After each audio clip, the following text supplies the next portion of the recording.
오늘 우리에게 주신 하나님 말씀은 요한복음 15장 5절에서 8절 말씀, 우리가 한 절 한 절씩 교독으로 공부하겠습니다. 요한복음 15장 5절에서 8절 말씀입니다.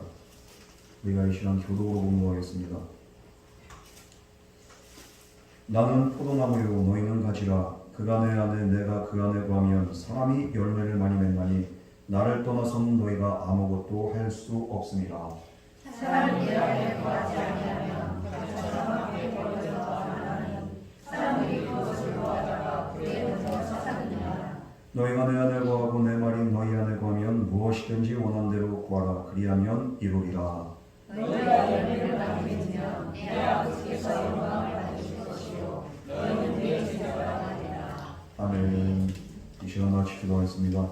사랑하는 하나님 아버지, 오늘도 주님의 신령한 말씀을 우리가 온전히 받들고 우리의 내면에 또한 우리의 영적이고 우리의 삶으로 온전히 변화의 역사, 은혜가 임하게 하여 주시옵소서. 이 자리에 나오지 못한 성도들이 있습니다. 여러 가지 상황과 사정으로 인하여서 또한 주님 앞에 나오지 못하는 심령들도 주님께서 헤아려 주시되 오늘 이 시간 주님의 한없는 사랑과 은혜와 주님의 자비와 긍휼로 하나님의 모든 자녀들을 덮어주시고 은혜 더하여 주시옵소서. 예배 시간에 악한 마귀 틈타지 않게 하시고 온전히 말씀에 집중할 수 있도록 주님께서 우리의 눈과 귀와 우리의 영과 마음을 열어 주시옵소서. 이번 말씀 거룩하신 예수님 이름으로 간절히 기도드렸습니다. 아멘. 우리가 오늘 요한복음 15장 두 번째 시간을 우리가 이렇게 진행을 하게 됩니다. 예수님께서 15장 들어오자마자 어떤 비유를 하셨습니까? 포도나무의 비유를 하셨어요. 이 포도나무로 예수님을 이렇게 자신을 이렇게 비유하시고 우리는 또 가지로, 하나님은 농부로 이렇게 비유를 하시면서 말씀을 하셨습니다. 이 가지가 존재하는 그 이유가 있습니다. 가지는 존재한 그 이유가 열매를 맺기 위함이죠. 그런데 열매를 맺기 위해서 또 필수 조건이 있어요. 지난 시간 이렇게 말씀을 통해서 알게 되는 게 가지가 열매를 맺기 위해서는 반드시 나무에 붙어 있어야 된다.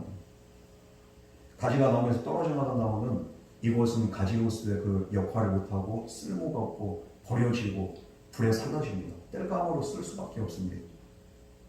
그리고 가지가 또 이제 이렇게 존재하기 위해서는 다시 한번 말씀드리면 열매가 맺어야지 가지로서 이렇게 또 가치가 있어요. 가지는 붙어 있는데 열매가 안 맺고 잎사귀만 무성합니다. 이거 가지로서의 가치가 없는 거예요. 나무가 공급해주는 영양분을 받으면 열매를 맺어야 되는 거예요. 영양분만 받아먹고 열매를 맺지 않는다. 그렇지 않으면 농부에 의해서 또 꺾어지어서 버림을 받는 겁니다. 우리 신앙생활도 마찬가지예요. 하나님의 은혜만 받아먹고 하나님의 자비와 사랑과 은혜와 축복 이것만 누리고 열매를 맺지 않는 성도들 하나님이 책망하신다는 거예요. 가지치기를 하신다는 거예요. 그렇기 때문에 가지는 나무에 붙어 있어야 되고 또 열매를 맺어야지 가지가 존재 의무가 있고 이유가 있어요. 그렇다면 열매를 맺기 위해서 붙어 있어야 되고 열매를 맺기 위해서 존재하는 건데 가지가 그러면 이 가지가 온전히 열매를 맺기 위해서 또 한 가지 필수 조건이 뭡니까? 바로 이것은 영적인 의미인데 열매를 맺고 정말 붙어 있기 위해서 한 가지 예수님 안에 거해야 된다. 너희가 내 안에 거하고 나도 너희 안에 거해야 된다. 온전한 연합을 말합니다. 우리 주님 그래서 4절 말씀에 내 안에 거하라고 말씀하신 겁니다. 그래야지 너희들이 붙어 있고 그래야지 너희들이 열매를 맺을 수 있다. 그래야지 너희들이 버림받지 않고 너희들이 삶이 더욱더 풍요롭고 풍성하고 아름다운 열매들이 맺히게 된다.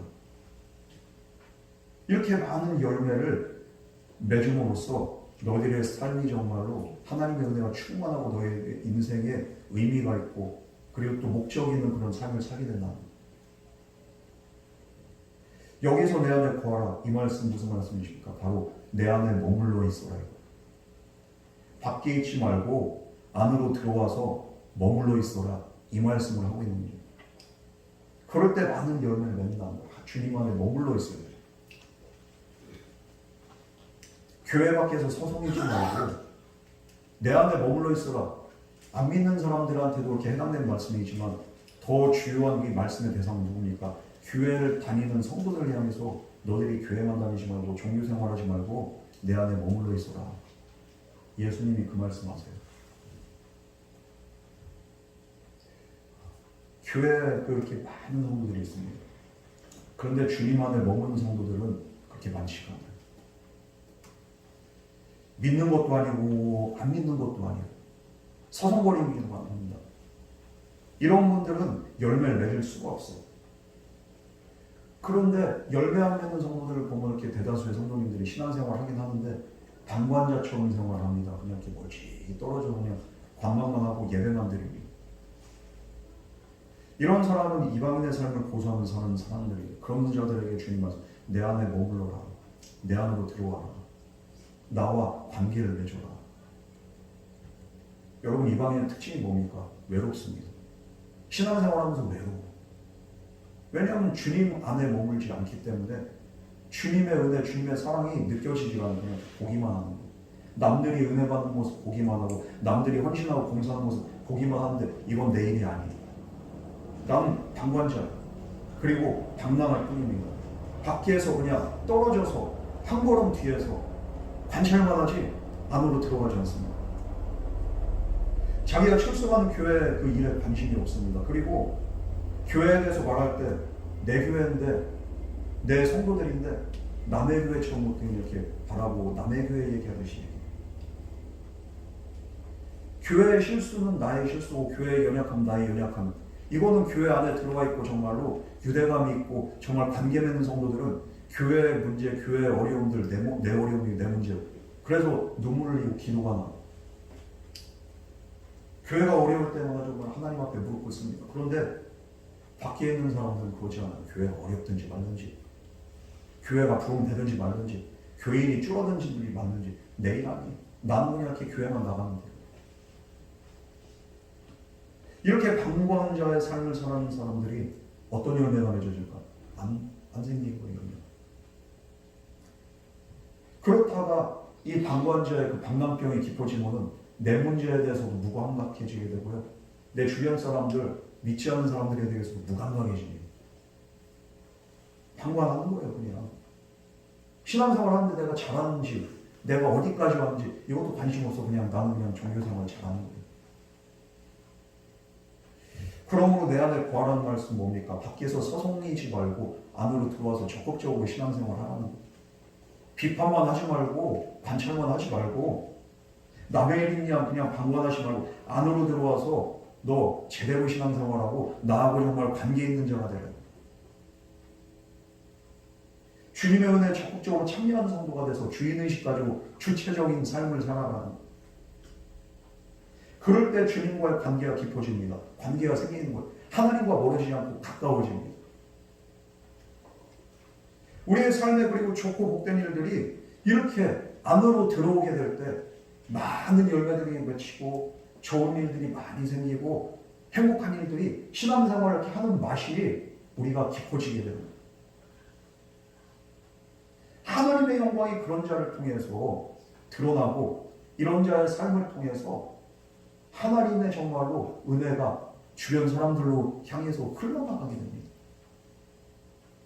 오늘 말씀은 그래서 지난 시간에 의해서 우리로 하여금 주님 안에 거해야 되는 그런 이유와 그리고 또 주님 안에 거한 자들의 그 삶에 어떤 일들이 일어나는지 계속적으로 저와 여러분들에게 선포하고 있습니다. 여러분, 분명한 것은 우리는 주님 안에 거해야지 밖에 있으면 안 돼요.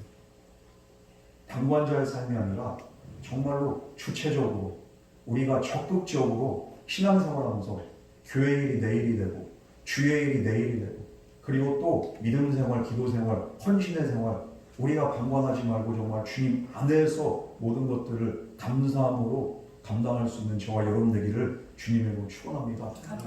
그렇게 되면은 교회에 안 나오는 성도들이 있어.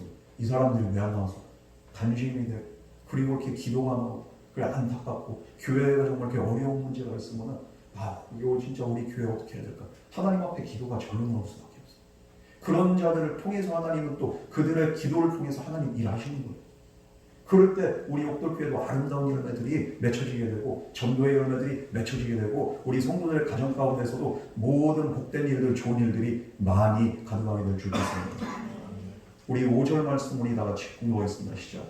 나는 포도나무요 너희는 가지라. 그가 내 안에 내가 그 안에 거하면 사람이 열매를 많이 맺나니 나를 떠나서는 너희가 아무것도 할 수 없느니라. 우리 그리스도는 그렇게 예수님의 그 은혜 그리고 풍성한 그 주권 보호하심이 그것이 우리의 삶 가운데 온전히 이루어지고 있습니다. 이것이 바로 우리가 주님 안에 있다는 그런 증거거든요. 우리가 이 세상 살아가면서 여러 가지 일들이 있고 혼란이 있고 정말 풍파가 있고 부침이 있습니다. 그런데 그 정말로 하루에도 수없이 많은 사건 사고들이 뉴스를 통해서 보도되는데 우리는 주님의 보호 안에서 그래도 정말 무사하고 삶에 때때로는 부침이 있지만 그래도 우리가 정말 생명이 보존되고 그리고 주님의 은혜 안에 구하는 것 이건 주님 안에 있기 때문입니다. 만약에 우리가 정말로 한국이 아니라 요즘 진짜 끔찍한 게 우리가 이슬람권 문화에서 이렇게 태어났다고 생각을 해보세요. 여러분 우리 교회에 이렇게 여자 성도님들이 더 많은데 우리 여자 성도님들이 사람 취급도 못 받아요. 애 낳는 기계예요. 그냥 이슬람권 거기로 가면 인권이 어디 있고 주권이 어디 있어요. 남자 위주고. 우리가 그런 나라에 태어나지 않은 것 1차적으로 감사하고요. 그리고 전쟁 국가에서 태어나지 않은 것도 너무 감사하고 뿐만 아니라 우리가 정말 그 먹고 사는 그 걱정 이거 안 하고 그래도 이렇게 삼시세끼를 우리가 식사를 할 수 있는 그런 이렇게 삶이 나에게 주어진 것도 감사하고 또 여러 가지 사건 사고 중에서 정말 그 사건 사고의 주인공이 내가 아닌 것도 너무 감사하고 우리가 감사할 일들이 얼마나 많이 있습니까? 왜 그렇습니까? 주님의 보호 안에서 주님 안에서 우리가 그래도 우리의 모든 삶이 보호받고 인도함을 받고 있기 때문에 우리는 주님 안에 있는 줄 믿으시기 바랍니다. 우리가 이렇게 주님 안에 있는 거예요. 또 주님이 내 안에 있다는 건 뭡니까? 우리가 이런 주님 안에 있는 삶 가운데 전인격적으로 나의 모든 것들을 주님께 의탁하고 의뢰하면서 주님을 바라보면서 정말로 믿음으로 살아가는 그런 삶을 통해서 우리의 삶이 정말 주님이 내 안에 있는 것이 이렇게 또 확신이 되는 이런 믿음이 어떻게 생깁니까? 내 안으로부터 일만큼도 생기지 않아요. 내 안에 그래도 조금이라도 믿음이 있다는 것은 주님이 내 안에 계신다는 거하신다는 그런 증거가 된 줄 믿으시기 바랍니다. 주님이 내 안에 거하지 않고 성령이 감동하지 않으면 우리는 내 발로 내 스스로 주님 앞에 나올 수가 없어. 어떻게 설득이 되고 어떻게 감동이 됩니까? 감동이 될 수도 설득이 될 수도 인간의 지혜로 인간의 감성으로는 우리를 터치해서 이 자리로 인도할 수가 없습니다. 오늘 우리가 이 예배 자리에 나왔다는 그 자체가 바로 주님 내 안에 계신 주님이 저와 여러분을 인도하셔서 이 자리에 있게 된 줄 믿으시기 바랍니다. 여러분 그래서 주님이 내 안에 내가 주님 안에 이것은 포도나무 비유를 통해서 우리 주님께서 우리와의 그 관계성에 대해서 분명히 말씀하는데 이 포도나무의 비유를 통해서 주신 몇 가지 또 의미를 우리는 또 발견하면 되죠. 먼저 우리가 그러면은 우리가 주님 안에 주님이 우리 안에 이렇게 거하는 연합적인 삶을 살아야 되는데 그런 우리가 주님과의 삶이 그냥 연합이 끊어지고 주님을 떠나게 될 때 우리의 삶은 어떻습니까? 우리는 아무것도 할 수 없다는 것을 오늘 본문 말씀에서 분명히 말씀하고 있습니다. 이것은 영적인 가르침이에요. 인간은 하나님 없이는 살 수가 없고 존재할 수 없는 존재입니다. 우리가 영적인 존재입니다. 동물하고 인간의 차이가 뭡니까? 바로 우리는 영이 있다는 거예요. 영이 있기 때문에 영적인 존재에 대해서 우리가 이렇게 생각하게 되고 사후세계에 대해서 생각하는 것. 동물은 사후세계에 대해서 생각하는 동물이 아무도 없습니다. 영적인 동물 아무도 없습니다. 왜? 하나님의 형상대로 지음받지 못했기 때문입니다. 오직 우리 인간만이 하나님의 형상대로 지음받아서 우리 안에 영이 있기 때문에 영은 영과 통하기 때문에 사후세계에 대해서도 우리가 이렇게 생각을 하게 되는 거예요. 우리가 이렇게 제자훈련 때 오늘 또 천국에 대해서 이렇게 이야기를 나눌 거지만 정말로 고대의 그 모든 사람들 누군가 알려주지 않지만 사후세계에 대해서 사람들이 다 생각을 하는 거예요. 이집트의 거대한 이렇게 그 구조물이 피라미드가 있죠. 피라미드는 보면은 사자의 소가 있고 벽화가 있고 모든 것들이 있어요. 거기 안에 내세관이 그냥 이렇게 가득 있는 거예요. 이게 대략적으로 4,500년 전에 지어진 거예요. 이것도 미스테리죠. 그런데 그 시대에 이미 사람들은 하나님을 믿지 않지만 신에 대해서 그리고 사후세계에 대해서 그들은 알고 있었어요. 누가 알려줍니까? 영적인 존재이기 때문에. 이 영적인 존재인 우리 인간은 그럼 어떻게 지음받았습니까? 원래 하나님과 연합된 존재로 우리가 지음받은 거예요.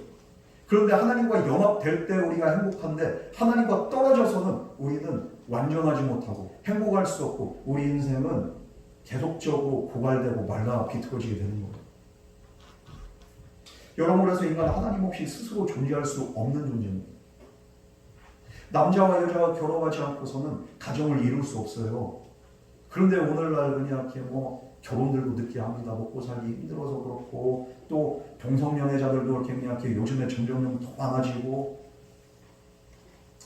왜 이렇게 그냥 동성애에 대해서 이렇게 정책적으로 이상한 법안들이 이렇게 많이 이렇게 생기려고 하는지 모르겠어요. 여러분들 이거는 정신 차려야 돼요. 인권 좋습니다. 자유 좋습니다. 그러나 이것은 동성애가 생기고 그러면서 결혼의 근간, 가정의 근간이 깨지면은 어떻게 됩니까? 나라는 앞으로 더 이렇게 혼란을 야기하고 미래가 없어지는 거죠. 남자가 여자가 연합해서 가정을 이룰 때 다음 세대가 있고 미래가 있는 거예요. 여러분, 그래서 실은 남자와 여자의 그 연합을 거부하고 그런 사람들이 많아지고 그러면서 그런 것들이 용납이 되고 허용이 된다면 앞으로 우리나라는 미래가 없어요. 마찬가지고 우리가 하나님과 연합해야지, 남자와 여자가 이렇게 연합을 해야지 이렇게 미래가 있듯이 하나님과 우리의 사이가 바로 그런 거예요. 우리 예수님이 신랑이고 우리가 신부예요. 영적인 의미에서 신랑 되신 예수님과 우리가 온전히 연합을 할 때 우리에게 미래가 있고 우리에게 내세가 있고 우리에게 구원이 있고 우리에게 영생이 있다는 거예요. 그런데 이 예수님을 거부한다면 어떻게 됩니까? 우리 인간이 하나님께로 가는 길이 막히게 되는 겁니다. 구원의 길이 막히게 되는 겁니다. 그리고 축복의 길도 막히게 되고 우리 인생의 모든 문들이 막혀버리게 됩니다. 기독교가 윤리적이고 도덕적인 그런 종교가 아니죠. 그것을 위해서 존재한 게 아니에요. 그리고 교회가 많은 일들을 하지만, 건강한 세상을 위해서 그렇게 여러 가지 사회 사업에 참여를 하지만 사회 개혁을 위한 그 시민 단체가 아닙니다. 기독교는 뿐만 아니라 사회 구제 기관도 아니에요. 물론 사회를 위해서 많은 일들을 하지만 기독교의 존재의 목적은 무엇입니까? 영혼을 구원하는 겁니다. 그러므로 기독교는 예수 그리스도를 떠나서는 영혼을 구원할 수도 없고 구원의 길에 이를 수도 없고 아무것도 할 수 없어요. 예수님을 떠나서는 우리의 삶이 이유가 없고 정말 목적이 없고 우리의 삶에 의미가 없는 거예요. 여러분, 이 말씀을 다르게 말씀하면 너희가 나를 떠나서 아무것도 할 수 없느니라. 그러면 너희가 내 안에 있을 때 너희는 모든 것을 할 수 있느니라. 이 말이 되죠. 이 말에 대한 이렇게 그런 이렇게 또 그 부연 설명하는 구절이 있으면 성경 빌립보서 4장 13절 말씀, 내게 능력 주신 자 안에서 내가 모든 것을 할 수 있느니라. 안에서 주님과 연합할 때 우리가 모든 걸 할 수 있는 것. 너희들이 나를 떠나면 너희는 아무것도 할 수 없느니라. 오늘 말씀 그렇게 말하지만 빌립보서 4장 13절 말씀 바울 사도는 내게 능력 주신 자 안에 있다면 우리 또 모든 것을 할 수 있느니라. 바울은 그렇게 고백합니다. 여러분, 어떤 사람이 그래요? 기독교 말고 다른 종교가 있지 않습니까? 꼭 기독교여야 됩니까? 이렇게 말하는 사람들이 있어요. 그것은 기독교에 대해서 전혀 모르는 그런 무식한 소리. 기독교의 핵심은 뭡니까? 예수님을 떠나서는 아무것도 할 수 없어요. 구원도 없고 영생도 없고 그리고 또 그 안에 참된 의미와 참된 행복이 없는 거예요. 여러분, 그러므로 우리는 주님과 올바른 관계를 맺고 그리고 무슨 일이 있어도 주님을 딱 붙잡고 우리가 떨어져 나가서는 안 되는 거예요. 아무리 내 삶이 힘들고 어렵고 역경이 있고 고난이 와도 우리는 주님과 딱 붙어서 연합하는, 그래서 정말로 참된 행복과 하나님의 풍성함을 누릴 수 있는 저와 여러분 되기를 주님을 축원합니다. 내가 시험 들어서 예배 자리에 떠나, 내가 어려워서 떠나, 내가 환난과 핍박이 있어서 떠나면은 주님과의 연합이 끊어지면은 잠시 잠깐 편할 수 있을지 몰라. 그러나 그 삶은 아무것도 어떤 일도 일어나지 않아요. 이제 더 이상 하나님의 일이 일어나지 않습니다. 여러분, 그러므로 우리의 인생에서 가장 중요한 게 뭡니까? 주님을 아는 거고 그리고 주님을 만나는 거고 그리고 주님과 연합하는 거. 이거보다 더 중요한 일은 이 세상에 없는 줄 믿으시기 바랍니다. 그러므로 우린 예배 자리에 그냥 길을 쓰고 나와요. 왜? 주님과 연합의 자리이기. 우리가 말씀을 그냥 이렇게 또 이렇게 눈 뜨고서 정신을 집중해서 드려야 돼. 왜? 이 말씀을 통해서 이미 주님과의 연합이 이루어지기 때문인 거예요. 분명히 말씀합니다. 주님을 떠나서 우리는 아무것도 할 수 없습니다. 주님 떠나서 이룬 그 업적, 그렇게 이루어진 모든 일들 아무 의미 없습니다. 우리 가요에서도 그러잖아. 당신 없는 내 삶은 아무런 의미가 없어요. 뭐요? 당신 하나뿐이다. 이거를 복음적으로 이렇게 다 이렇게 바꾸면 그런 거예요. 주님 없는 내 삶은 아무런 의미가. 이게 이렇게 그냥 복음 성가도 얼마나 좋아요. 하나뿐인 우리 주님, 그냥 진짜 주님 떠나서 아무것도 없다. 여러분 떠나지 마시고 끝까지 붙어 있어요. 끝까지 붙어 있는 자가 승리하고 정말로 의의 열매, 풍성의 열매, 생명의 열매를 가득 맺을 수 있는 그런 이렇게 복된 가지가 된 줄 믿으시기 바랍니다. 우리 6절 말씀 다 같이 공부하겠습니다. 시작. 사람이 내 안에 거하지 가시처럼 길에 버려져 가느니 사람이 그것을 모아다가 물에 던져 사정하느니라. 가지가 나무에서 떨어지면 어떻게 됩니까? 쓰레기가 되고 아무짝에 쓸모가 없는 거예요. 이 구절은 예수님을 떠난 자들이 겪게 된 치명적인 결과를 말씀하고 있어요. 무서운 구절이에요. 주님 안에 있지 않은 그 위선자들이 있습니다. 예배 드리는 것 같아, 성도 같아, 모양은 그래. 그런데 위선자들이. 주님 말씀에 불순종한 자들. 말씀을 듣긴 들어도 아이고 이거는 그냥 이렇게 내 말씀 아니요. 그리고 또 아무리 그냥 이렇게 권면을 하고 주님 말씀에도 도무지 돌이키지 않은 강팍한 자들. 그런 자들은 주님으로부터 어떤 유익을 받지 못한다는 겁니다. 그러면 하나님께 버림받고 어떻게 됩니까? 이런 사람들은 하나님과 떨어진 공동체로부터 멀어지게 되는 거예요. 그렇게 교회를 떠나게 되는 거예요. 그렇게 하나님을 떠나서 잠시 잠깐은 오히려 그냥 이렇게 평안을 누릴 수 있습니다. 차라리 그냥 교회 안 나가고 예배 생활 안 하고 이게 속 편하구나. 오히려 그냥 이렇게 마음이 편안하고 일이 잘 풀리는 것을. 그러나 잠시 후에 말라 비틀어지기 시작합니다. 그 인생이. 영적으로 고갈되고 그리고 이렇게 정신적으로 고갈되고 육체적으로 삶으로도 모든 말라 비틀어지는 것들이 고갈되는 것들이 그 삶 가운데 이 균열들이 일어나기 시작합니다. 그렇게 될 때 은사가 마르게 되죠. 먼저 은사가 고갈되고 헌신도 마르고 소명과 위로도 마르고 은혜도 마르고 모든 게 다 말라버리고 그렇게 주님으로부터 떨어져 나가서 말라 죽게 되면 결국엔 어떻게 된다? 오늘 말씀 보면은 불에 던져 살게 된다. 지옥불에 떨어진다는 얘기예요. 그렇게 화력이 줄어들지도 않은 불 속에서 영원히 사라지게 된다는 거예요. 이것이 열매 맺지 못한 자들의 최후입니다. 우리는 열매를 맺어야 되는 거예요. 나에게 감동이 있고 은혜가 있을 때 전도의 열매, 의의 열매, 성령의 아홉 가지 열매, 그리고 회개에 합당한 열매, 우리의 삶 가운데서 이것이 맺혀져야 되는 거예요. 이 열매 안 맺어지면은 오늘 말씀 보세요. 정말로 하나님 안에, 주님 안에 거하지 못한 자들, 열매 맺지 못한 자들 어떻게 됩니까? 밖에 거리를 살라진다. 아니 난 예수 믿었는데, 나는 교회 다녔는데, 그런데 나를 밖에 그 거리에서 살라진다? 내가 지옥 간다고? 열매 없는 자들. 우리가 지금은 그렇게 긍휼의 때를 살고 있어요. 이 열매를 그렇게 어떻게 당장 맺으라면 지금 당장도 열매 맺어줄 수 있어요. 전도의 열매 지금 당장 맺어지진 않지만 내가 씨를 뿌릴 수 있습니다. 헌신 지금 당장 할 수 있습니다. 하나님 말씀 순종 당장 하면서 이 순종의 열매 맺을 수 있어요. 우리의 인격적인 변화 지금도 당장 이 열매 맺을 수 있어요.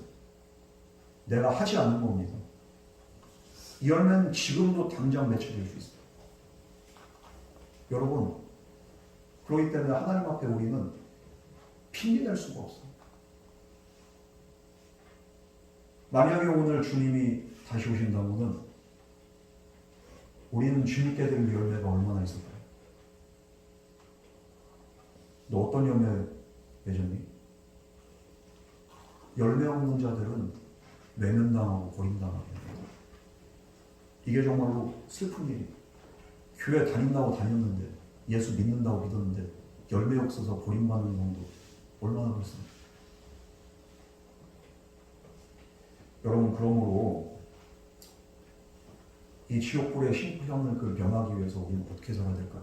신앙생활 열매 맺는 성도가 되기 위해서 우리가 노력하고, 우리가 정말 열심을 다하고 최선을 다해서 우리가 주의 일에 힘쓰고 정말 주님의 기쁨이 되는 삶을 살아가고 전도의 열매를 맺어가면서 또 삶의 변화를 통해서 내 인격의 열매를 맺어가면서 살아갈 수 있는 저와 여러분 되기를 주님을 축원합니다. 이렇게 우리는 열매를 맺어야 되는데, 그렇다고는 전제 조건이 뭐냐고요? 주님 안에 딱 붙어 있어야 된다. 내 힘으로 어떻게 열매를 맺어? 내 힘으로 어떻게 전도합니까? 안 돼. 주님과 연합될 때 내가 할 수 없는 모든 것들을 주님께서 감당하게 하시고 열매 맺게 하신 줄 믿으시기 바랍니다. 그렇게 우리가 열매를 맺을 때 하나님의 생명과 풍성함이 우리 삶 가운데 가득하게 돼요. 내가 헌신을 하고 날수록, 내가 정말 주님과 가까워질수록 내가 손해보는 것 같은데 오히려 넘쳐나. 고갈될 것 같은데도 오히려 마르지 않는 샘물 같은 내가 날마다 우리 삶 가운데 가득하게 됩니다. 그러므로 우리 예수님께 항상 딱 붙어 있을 때 하나님의 생명과 풍성한 은혜를 경험한다는 그 사실을 깨닫고, 우리는 항상 열매 맺기에 합당한 자로 살아가기 위해서 주님과 온전한 연합을 이루어야 됩니다. 우리 7절 말씀을 다 같이 공부하겠습니다. 시작. 너희가 내 안에 거하고 내 말이 너희 안에 거하며 무엇이든지 원하는 대로 구하라. 그리하면 이루리라.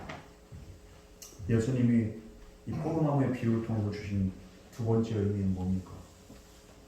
예수님으로 인해서 날마다 정말로 포도나무에 딱 붙어있는 가지들은 기적을 경험하게 된다. 그게 바로 기도 응답이죠. 주님이 내 안에, 내가 주님 안에 딱 거함으로써 나타난 일들이 바로 기적이고, 그게 바로 성령의 나타나심입니다. 우리는 기적을 일으킨 주체가 아닙니다. 하지만 예수님께서 우리와 함께하고 우리와의 온전한 연합을 통해서 이 초월적인 존재이신 예수님이 우리의 삶에 놀라운 일들을 행하게 되신다는 것. 우리는 어떤 존재입니까? 한계가 있어요. 완전하지가 않아요. 그러나 우리 주님은 한계가 없는 무한한 주님입니다. 이 무한한 주님과 우리가 연합될 때 한계 있는 우리를 통해서 주님 일하신다는 것. 나에겐 불가능이 너무 많아. 그러나 우리 주님에게는 불가능이 없습니다. 나는 연약하지만 우리 주님은 강하십니다. 나는 완전하지 않지만 우리 주님은 완전하십니다. 우리는 실수하고 때로는 상처를 주지만 우리 주님은 실수가 없으시고 우리에게 상처를 주지 않으세요. 이렇게 완전하신 주님과 연합하게 될 때 우리의 기도가 능력이 돼서 응답이 되고, 그리고 우리의 삶에 놀라운 변화의 역사가 일어나게 되고, 하나님의 기적이 그런 저와 여러분의 삶을 통해서 날마다 성령의 나타나심으로 모든 역사를 통해서 우리의 기도를 통해서 드러나게 된다는 것. 이렇게 주님이 내 안에 계실 때 우리의 부족함이 채워지고 우리의 불완전함이 완전함으로 변화되게 돼요.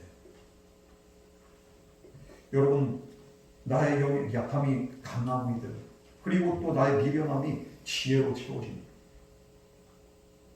그래서 우리 주님께서는 너희가 내 안에 거하고 내 말이 너희 안에 거하면 무엇이든지 너희들이 원하는 대로 기도하는 대로 다 이루어질 것이다. 우리 주님이 그렇게 말씀하셨어요. 우리 삶 가운데 아무 일도 안 일어난다는 건 먼저는 우리가 한번 생각을 해봐요. 나하고 주님하고 얼마나 친밀한가. 왜 나는 기도를 한다고 하지만 내 기도에는 응답이 오는가? 분명한 것은 너희가 내 안에 거하고 내 말이 너희 안에 거하네. 주님이 우리 안에 거한다는 거예요. 그런데 이상하죠? 내가 너희 안에 거하면 내 말이, 오늘 7절 말씀에는 또 내 말이라고 합니다. 이 말씀 뭡니까? 이제 주님이 우리 안에 거하는데 어떻게 거하신가? 말씀으로 우리 안에 거하신다는 얘기예요. 말씀으로 저와 여러분, 우리 성도들의 인격 속에 주님이 찾아오셔서 존재하시고, 그리고 우리에게 말씀을 통해서 우리의 삶을 인도하신다는 거예요. 이 주님의 말씀이 정말 주님 자체가 돼서 생명이 돼서 내 삶을 변화시키시고 내 삶을 인도할 때 그 말씀 따라서 살아가는 성도들의 삶을 통해서 열매가 맺어지고 기도가 응답이 된다는 거예요. 말씀 듣긴 듣습니다. 그런데 그 말씀이 내 안에 거하고 있습니까? 내 안에 거한다는 건 뭡니까? 말씀대로 우리가 살아간다는 거예요. 말씀대로 순종한다는 거예요. 우리가 주님 말씀대로 순종해야 됩니다. 이 말씀 귀에 못이 박히도록 됐습니다. 우리 전도해야 됩니다. 귀에 못이 박히도록 들었습니다. 그런데 그 말씀대로 순종한 사람 얼마나 있습니까? 영원해야 됩니다. 기도해야 됩니다. 많이 듣습니다. 예배 자리에 나와야 된다. 많이 듣습니다. 그러나 그 말씀 내 안에서 살아있냐 말이에요. 그 말씀 한 주만 지나면 금방 사라지죠. 하나님 말씀 있지만 내 마음에 이렇게 감동이 되지만 그런데 또 내 마음 가운데 내 삶 가운데 머물지 않고 그냥 지나가고 흘러가고 아무 의미가 없어. 이것이 항상 내 마음판에 딱 새겨져서 그 말씀, 오늘도 예배 시간에 받은 그 하나님 말씀을 통해서 내 마음에 그렇게 감동이 사그러들지 않고 이제 내가 오늘 받은 그 말씀대로 감동대로 내가 앞으로 한 주간 그리고 또 앞으로 남은 인생 그렇게 실천하면서 순종하면서 살아가야지. 이렇게 결단하고 실천하는 자들의 기도를 통해서 하나님은 분명한 것은 기적의 역사를 이루신다는 것. 이렇게 주님 안에 머무는 자들, 말씀이 또 그 안에 머무는 자들은 하나님의 말씀을 또 더 사모하게 되고 이렇게 말씀을 들으면 들을수록 더 그냥 이렇게 말씀이 사모가 됩니다. 그리고 하나님 말씀을 먹고 은혜 받고 그 삶이 변화되고 그리고 그 말씀에 순종하게 됩니다. 이렇게 말씀이 안에 거하는 삶이 주님이 우리 안에 거하는 그런 삶임을 오늘 7절 말씀을 통해서 저와 여러분에게 분명히 말씀하고 있습니다. 여러분 오늘 말씀의 홍수의 시대를 살아가고 있습니다. 어디를 클릭해도 그냥 무슨 교회, 무슨 목사 하면 유튜브에 다 뜨고 있어요. 나한테 그냥 듣기 좋은 말씀만 그냥 이렇게 골라서 듣습니다.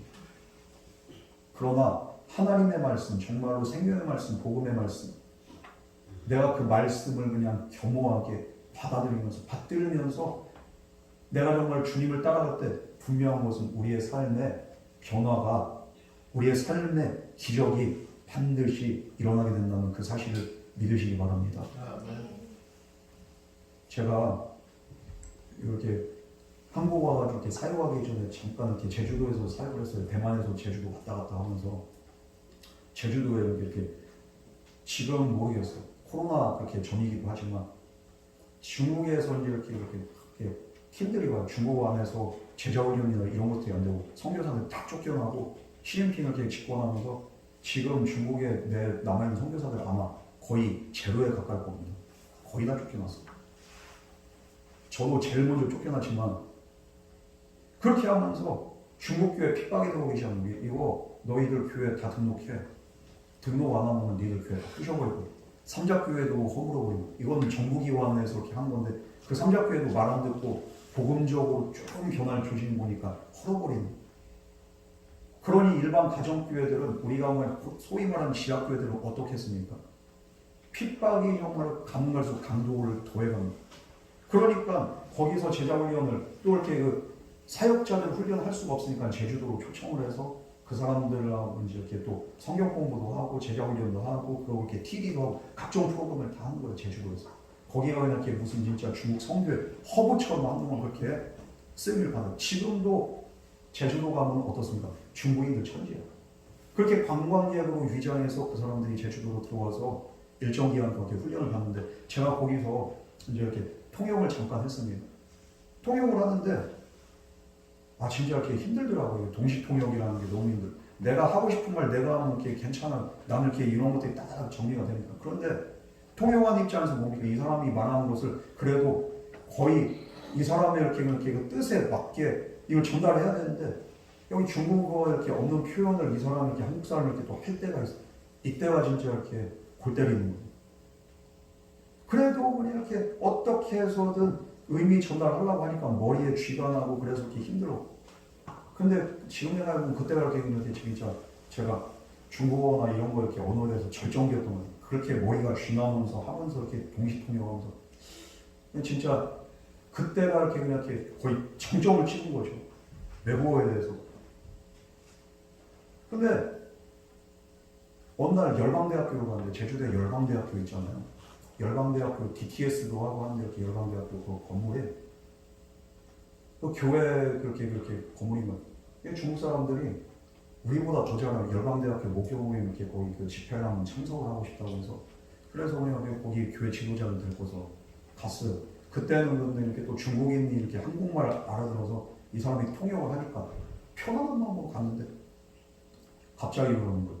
수업 통역이랑 현지에서 이렇게 통역하는 거 이렇게 그 예배 집회 그 시방을 이렇게 통역하는 거 이렇게 좀 자기는 힘들다고 갑자기 저한테 마이크를 집어 던져버린. 야 어떻게 하냐. 야 네가 그렇게 하면 갑자기 나 몰라요 목사님 하고 나 진짜 못하겠어. 야 진짜 진작에 말하지 마. 그러면서 하는데 얘가 이렇게 왜 당황한가 이렇게 했더니만 보니까 앞에서 그 열방대학교는 외국 선교사들도 와요. 그러면서 각 나라 언어로 이제 이렇게 현장에서 동시통역을 러시아어로, 한국어로, 영어로 그리고 또 이렇게 별의별 다 중국어로, 일본어로 그 현장에 그냥 열방 진짜 말 그대로 그 열방의 예배자들이 다 모여서 예배를 하는 거예요. 와 그러니까 지금 그날 설교자는 한국 사람이 아니라 영어로만 어느 정도 듣긴 듣는데 100% 이렇게 영어를 제가 이렇게 능숙하게 소화하는 거 아닙니까? 반은 들으면서 제가 이렇게 된 대로 이렇게 또 통역도 하지만 또 한국 사람이 또 통역한 소리를 들으면서 또 이렇게 하고 그러면서 현장에서 이렇게 하니까 죽을 말이더라. 이게 통역이 제대로 되고 있는지 안 되고. 그런데 저는 12명 이렇게 그냥 그것만 생각하고 인원을 생각하고서 그 사람들이 통역기를 끼고서 이제 현장을 들어왔는데 어느 순간 보니까 왜냐하면 그 열방대학교에서도 이제 이렇게 거기 거주하는 중국인들도 있고 조선족들도 있고 이 사람들은 자기들끼리 또 통역이 조선족이 따로 있어요. 그러니까 그게 몰랐어요. 이 사람들은 지들 또 통역 따로 하겠죠. 근데 나중에 알고 봤더니 그게 아니야. 내가 통역하는 대로 이렇게 또 제 말을 따라서 하겠습니다. 강사가 이렇게 내가 통역하는 대로 그 말이 이렇게 어디에서 들리는 거예요. 뭐지? 봤더니만 12명 뿐만 아니라 그 몇십 명 되는 이렇게 중국인들이 제가 통역하는 걸 채널을 바꿔가지고 이걸 듣고 있는 거예요. 와, 이게 더 환장하겠네. 아니, 어느 순간 이렇게 해서 저 조선족 저거 왜 저래 저. 아니, 자기를 해야 될 거 아니야. 왜 채널을 내 쪽으로 돌려? 그러니까 나 혼자 이렇게 하는데 그 뒤에 그냥 거의 한 그 7, 80명 되는 중국인들이 그거 듣고 있는 부담이죠. 이거 제대로 그렇게 전달이 될까? 이 말씀의 의미가 전달이 될까? 조마조마하면서 진짜 이렇게 긴장하면서 통역을. 그런데 진짜 놀라운 건 뭡니까? 이 전달이 온전하지 못할 수도 있어요. 그런데도 불구하고 그런 통역을 통해서 듣는 하나님 말씀을 통해서 이 사람들이 은혜를 받는 거예요. 그리고 도전을 받고 그 현장 가운데서도 이 중국인들에게 그 성령이 그 임재하고 이렇게 막 이렇게 진짜 뜨거워지고 이 사람들이 이렇게 교회 핍박 가운데 있었는데 그 아픔 가지고서 교회가 오는 거예요. 한국으로 와가지고 제자 훈련 받고. 그런데 설교 듣고 은혜 받고 세워지고 새 힘을 얻고 이런 걸 보면서 야 이건 진짜 내가 하는 일이 아니라 성령님께서 이 현장에서 그렇게 운행을 하시고 성령 하나님께서 완전하지 못하지만 온전하게 그들에게 전달되게 하시고 감동을 주시는 것. 그거를 그냥 이렇게 현장에서 제가 이렇게 또 깨달았습니다. 그래서 제가 이렇게 이 교회에 이렇게 부임한다는 초창기에도 또 그 당시 코로나 터지기 전에 제주도에 그런 사역이 있을 때 잠깐 교회를 비우고서 이제 또 일주일 갔다 올 때도 있고 그랬었는데요. 그런데 진짜 이들의 삶이 변하는 게 그리고 또 은혜 받는 게 그게 보여지는 거예요. 얼마나 이렇게 성경을 살아서 이렇게 보람되고 기뻤는지. 그런데 말씀 안에서 이들이 이렇게 새로워지고 다시 이렇게 충격받는 걸 보면서 야 주님이 우리 안에 거하신다는 게 바로 이 말씀이 우리 안에 딱 박혀서 그 말씀이 생명이 돼서 그것이 정말 그 역사할 때 우리 안에 주님이 거하시면서 우리의 삶이 달라져요. 이게 바로 주님이 우리 안에 거하신다는 말씀이고 그것을 깨달았어요. 이렇게 주님 안에 우리가 머물고 주님이 우리 안에 머물 때 우리의 삶이 새로워지고 충만해지고, 그리고 오늘 본 말씀은 뿐만 아니라 우리 삶에 분명한 열매가 맺혀지는데, 어떻게 맺혀지냐? 바로 기도의 능력이 나타나는 거예요. 이렇게 주님이 우리 안에 거하게 될 때 우리의 기도는 100% 응답되는 줄 믿으시기 바랍니다. 기도에 실패가 없어요. 응답이 100% 온다는 거예요.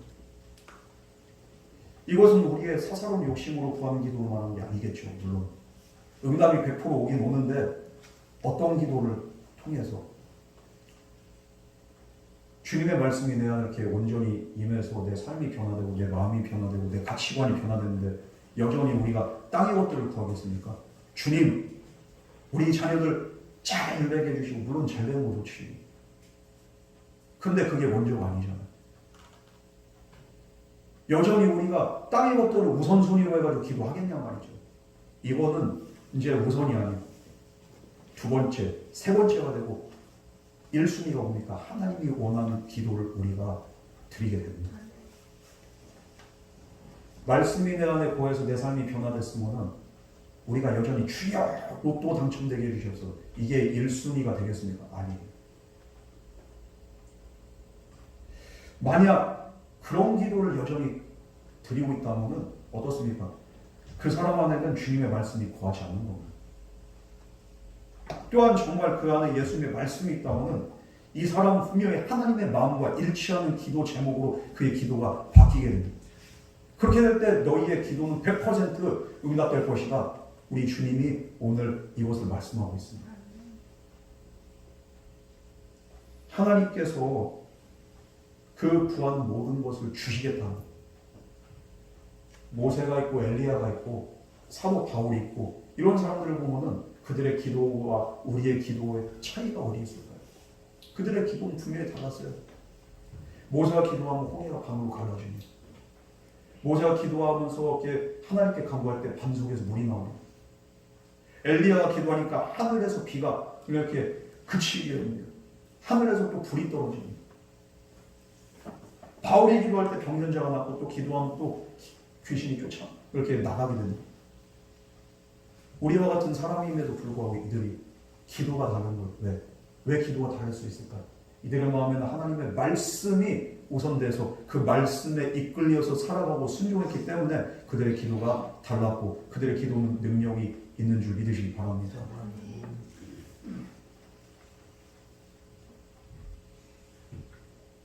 단순히 그런 이렇게 말씀이 내 안에 이렇게 거한다는 것은 말씀을 이렇게 암송한다는 뜻이 아니에요. 말씀이 우리의 삶을 움직이는 원동력, 그것이 삶의 원리가 되는 사람, 그리고 말씀이 삶 전체를 지배하는 사람, 그런 사람의 기도를 통해서, 그래서 그리스도와 온전한 연합을 이룬 사람을 통해서 하나님은 오늘도 놀라운 기적을 행하신다는 거예요. 이처럼 말씀이 우리 안에 딱 들어오게 될 때 주님이 기뻐하시고 원하시는 기도를 또 우리가 드리게 되고, 그때 우리 주님 우리가 무엇을 구하든지 그대로 이루어 주신다는 그 말씀을 저와 여러분에게 하고 있습니다. 여러분, 저는 우리의 그 모든 기도가, 저와 여러분의 기도가 날마다 이 말씀 안에서 정말로 하나님과 연합 가운데서 100% 응답되기를 너무도 고대하고 너무도 간절히 바랍니다. 우리의 삶에 기도가 중단되지 않고 기도가 응답이 되고 기도가 정말 기적으로 능력으로 나타나는 역사가 있기를 주님으로 축원합니다. 우리 8절 말씀을 다 같이 공부하겠습니다. 시작. 너희가 열매를 많이 맺으면 내 아버지께서 영광을 받으실 것이요 너희는 내 제자가 되리라.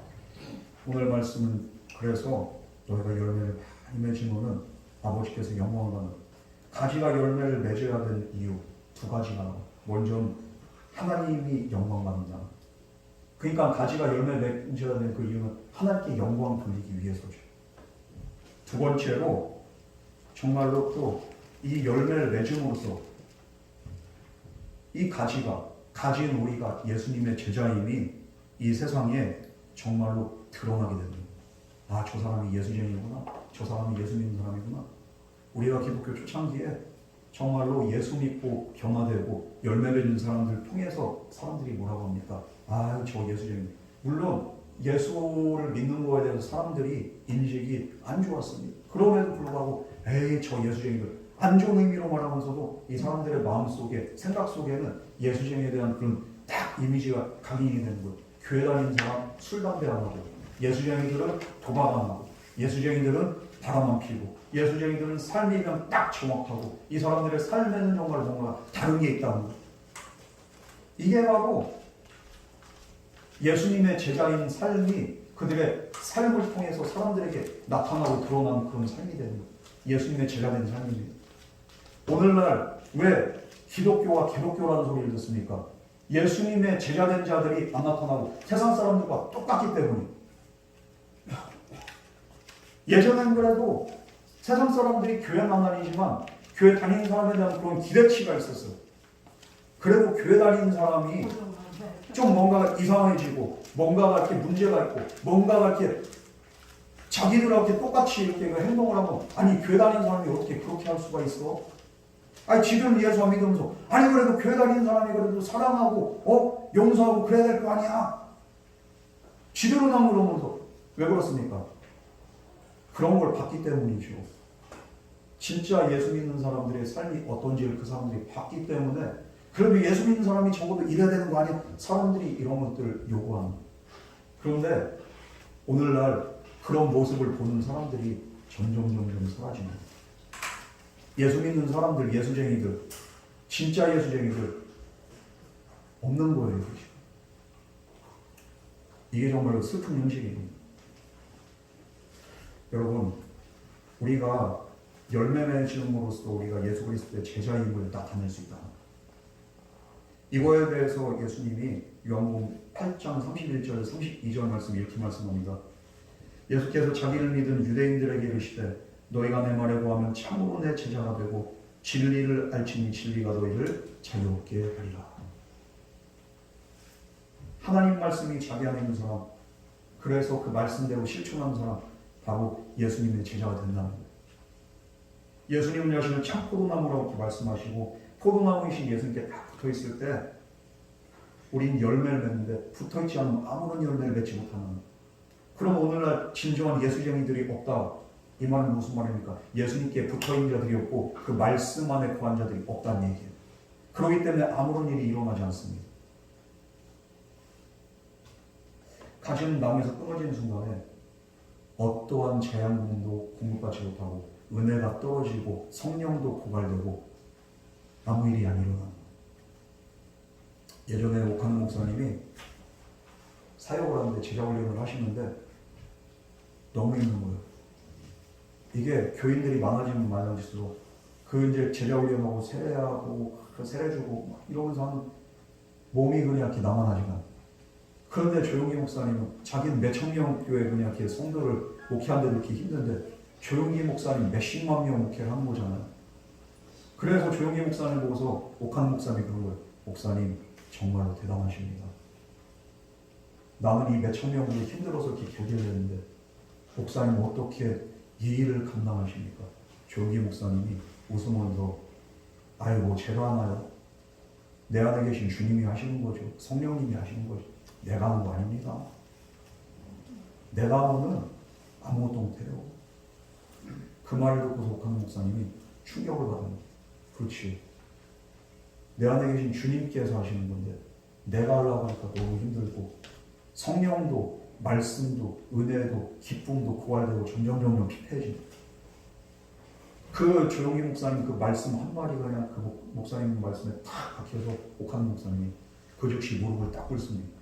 목사님 저에게 안수기도해줘. 아니 왜 그러십니까 목사님? 왜 이러세요? 이러지 마세요. 나도 목사님처럼 성령 충만하고 예수님이 내 안에 온전히 충만하기로 나를 위해서 기도해 주십시오. 조용기 목사님이 안수기도하는 옥한 목사님.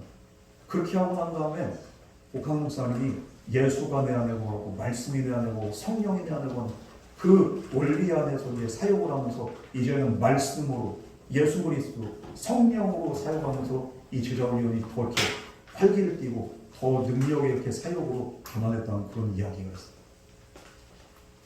예수님과 연합하지 않고서 우리가 열심히 한들 우린 고갈될 수밖에 없어요. 예수님과 연합할 때 우리로 하여금 헌신하게 하시고 믿음으로 살게 하시고 순종하게 하신 줄 믿으시기 바랍니다. 내가 하려고 해서는 절대 안 해. 주님이 나와 함께하고 내가 주님 안에 구할 때 정말로 주님이 주신 그 은혜가 있고 능력이 있어요. 그 은혜와 능력 가지고 우리는 내 십자가를 지고 주님 따라가는 거예요. 그렇게 주님의 은혜와 능력이 내 안에서 마르지 않는 샘물과 같이 넘쳐날 때 우리는 이 십자가 2개도 질 수 있고 3개도 질 수 있고 얼마든지 우리에게 맡겨진 사명을 감당할 수 있게 됩니다. 여러분, 예수 믿는다고 해서 다 교인이 아니에요. 예수님 믿지 말게 예수님과 떨어져 있으면은 그 사람은 어떤 사명도 감당하지 못하고 아무 일을 할 수 없어요. 예수님 제자들의 그 열매를 풍성히 맺는 것, 이게 바로 하나님께 영광이 된다고 했습니다. 그럴 때 우리가 주님의 제자 믿음이 이렇게 나타나게 될 것이라고 주님도 말씀했습니다. 그렇게 될 때 우리 주님이 마지막 영광의 날에 우리 앞에 나타나실 때 그런 열매 맺은 성도들을 시인하시고 인정하시고 그리고 우리에게 제자의 상을 주시고 주님의 즐거움에 참여하게 하실 것입니다. 우리가 더 많은 열매를 맺을수록 우리는 더 많은 선한 것들을 우리의 삶을 통해서도 풍성하게 누리게 될 것이고 우리 주님의 영광이 드러나게 됩니다. 여러분, 오늘 우리는 어떻게 살아야 됩니까? 포도나무이신 예수님께 그런 거 딱 붙어 있어야 돼요. 주님 안에 거하고 말씀이 내 안에 그냥 이렇게 거함으로써 우리 주님과의 영적인 교제가 살아있어야 되죠. 매일 주님과 교제함으로써 살아가면서 주님 안에서 정말로 참으로 살아있는 가지가 되는 그런 참된 그리스도 되시기를 주님은 축원합니다. 오늘 이 하루가 또 우리의 그 남은 인생, 우리의 평생도 우리의 참 포도나무 대신 예수님 안에 거함으로써 풍성하게 열매 맺고 그래서 우리의 삶이 풍요로워지고 우리 영적으로 풍요로워지고 저와 여러분의 가정과 삶의 모든 영역 가운데 아름다운 열매가 많이 맺혀지기를 주님의 축복합니다. 우리 이 시간 같이 기도하겠습니다. 사랑과 내 하나님 아버지, 오늘도 우리의 삶의 정말로 아름다운 열매가 맺어지기를 간절히 소원합니다.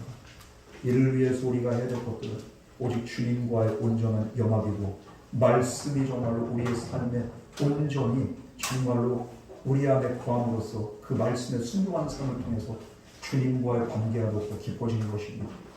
주여, 우리가 이 말씀을 그냥 붙잡고 이것을 흘려보내지 않고 내 말씀으로 내게 주신 생명의 말씀으로 우리가 인식하며 그 말씀에 순종하며 주님 뜻에 합당한 삶을 삶으로써 우리의 삶의 기적이 넘쳐나고 우리의 삶의 기쁨과 평강이 넘쳐나고 주님의 풍성함과 생명이 넘쳐날 수 있도록 주님께서 축복하여 주시옵소서. 이제 더 이상 주님으로부터 멀어지지 않겠습니다. 주님과 떨어지지 않겠습니다. 날마다 또 주님과 더욱더 깊은 연합을 이루겠습니다. 주여 인도하여 주시옵소서. 이 모든 말씀 거룩하신 예수님 이름으로 간절히 기도드렸습니다. 아멘.